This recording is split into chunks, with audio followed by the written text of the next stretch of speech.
Di dalam surah Luqman ayat yang ke-14 Allah Jalla wa'ala berfirman, A'udzubillahi minasyaitonirrajim, wa wassaynal insana biwalidayhi hamalathu ummuhu wahnan ala wahn wa fisaluhu fi 'amaini an ishkur li wa liwalidayka ilayyal masir.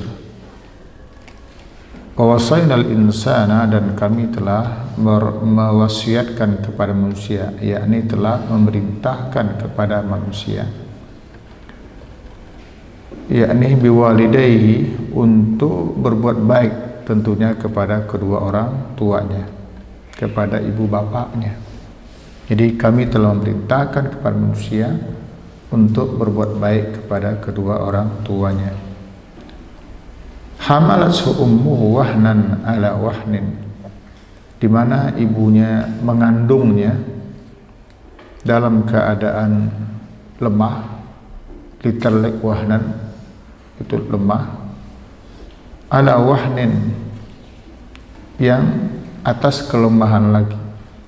Jadi mengandungnya dalam keadaan lemah, ala wahnin atas kelemahan lagi. Maksudnya apa? Di saat melahirkan. Lalu wa fisaluhu fi 'amaini, berikutnya menyapihnya, yakni menyusui anaknya itu selama 2 tahun. Karena itu kata Allah, aniskurli, hendaklah engkau bersyukur kepadaku, waliwalidayka, tentu saja berterima kasih kepada kedua orang tuamu, ilayyal masir, kepadakulah kamu kembali. Anak-anak sekalian, ayat yang agung ini luar biasa, memberikan tuntunan kepada kita sebagai anak, bagaimana kita bersikap, berakhlak, punya adab terhadap kedua orang tua kita. Allah sebutkan di sini, ya, betapa beratnya beban yang ditanggung oleh seorang ibu. Pertama, di saat mengandung, yang dulu pernah kita sampaikan dalam bahasan birrul walidain, berbakti kepada kedua orang tua. Oleh karena itu kita nggak panjang jelaskan di sini. Jadi di saat hamil itu sudah cukup berat. Tidak jarang dari bulan-bulan pertama aja itu sudah berat. Bukan berat karena bebannya, kilogramnya, bukan. Tapi berat karena penderitaan. Tidak sedikit orang tua, ya, ibu yang hamil muda itu luar biasa penderitaannya. Makan nggak bisa, bahkan ada yang minum saya nggak bisa. Malah ada yang harus dirawat, diinfus. Karena tuntutan dari sebuah perubahan dari kehamilan itu, ngidam atau apa istilah lainnya. Tapi ala wahnin, ada lagi yang lebih berat, yakni di saat melahirkan. Di saat melahirkan itu juga berat. Sekarang agak terbantu dengan adanya solusi lain. Kalau kesulitan untuk melahirkan secara normal, ada disebut dengan sesar, dioperasi. Kalau dulu kan tidak ada, mau nyunsang enggak anaknya, paling-paling bidan berusaha untuk meluruskannya, ya pokoknya begitulah adanya. Dan kematian ibu di saat melahirkan itu di Indonesia masih cukup tinggi, ya, terutama di daerah-daerah yang tidak mendapatkan pelayanan seperti yang didapatkan oleh orang-orang di kota-kota. Ada operasi sesar kalau susah melahirkan. Walaupun untuk sesar itu juga tidak murah, lumayan mahal, jutaan juga, 8 juta, ada 10 juta, ada 12 juta. Sebagian kalau kita sekarang ini ada yang bisa di cover, sudah tercover oleh BPJS, gitu ya. Apakah sudah sampai di situ? Tidak. Tambah lagi wa fisaluhu fi 'amaini, yaitu masa menyusui anak. menyapihnya selama berapa? 2 tahun. Selama 2 tahun. Hanya 2 tahun ini seperti apa gitu? Apakah 2 tahun setelah lahirnya atau 2 tahun termasuk masa di dalam kandungannya? Itu sangat relatif.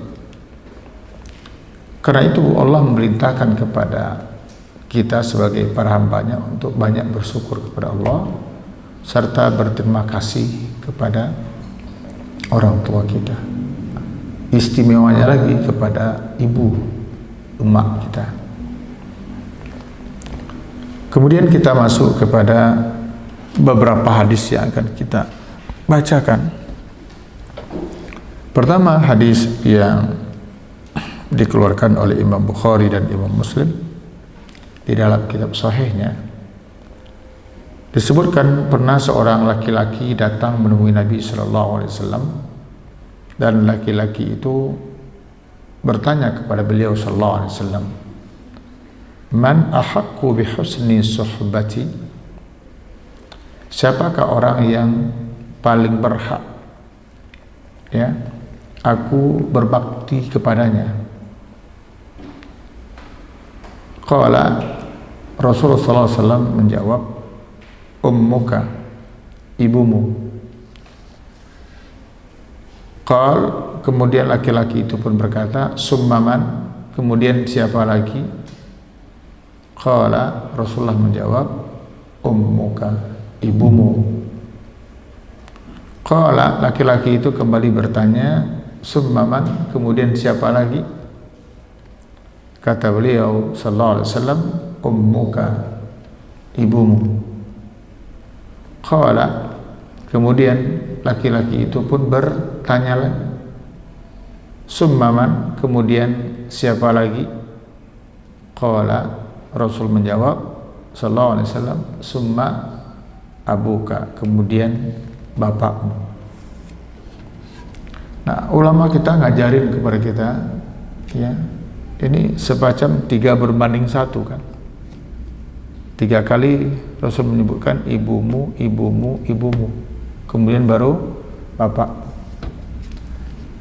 Bukankah kedua orang tua kita begitu besar jasanya kepada kita semua? Iya. Masing-masing mereka kita tidak bisa klasifikasi apa jasa mereka kepada kita sehingga kita bisa dewasa seperti ini. Tetapi secara kasat mata ada tiga hal, ada 3 masa, dan secara jujur, secara kasat mata kita bisa melihat itu yang dialami oleh ibu tidak dialami oleh bapak. Sampai yaumul kiamat pun itu bapak akan pernah mengalami yang 3 tadi itu. Bukan hanya sekarang yang sudah, tapi ke depan pun. Apa itu 3? Pertama, hamil. Gak akan pernah itu seorang bapak hamil. Yang hamil adalah istri atau ibu dari bayi itu. Yang kedua, melahirkan. Melahirkan itu hanya betul-betul seorang ibu yang bisa melahirkan anaknya. Berikutnya lagi apa? Wa fisaluhu, menyapihnya, menyusuinya selama 2 tahun. 3 perbuatan atau 3 masa, 3 keadaan ini wallahi hanya dialami oleh seorang ibu, tidak pernah dialami oleh seorang bapak.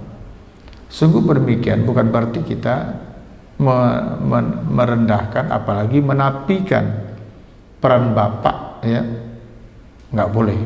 Makanya disebutkan Quran, wabil walidaini ihsana, berbaktilah kepada kedua orang tuamu. Seperti itu. Jadi ketika ditanya, ya Rasul, kepada siapakah orang yang harus aku perlakukan secara baik? Secara tegas kata Nabi, ibumu. Siapa lagi? Ibumu. Siapa lagi ya Rasul? Ibumu. Terus siapa lagi? Bapakmu.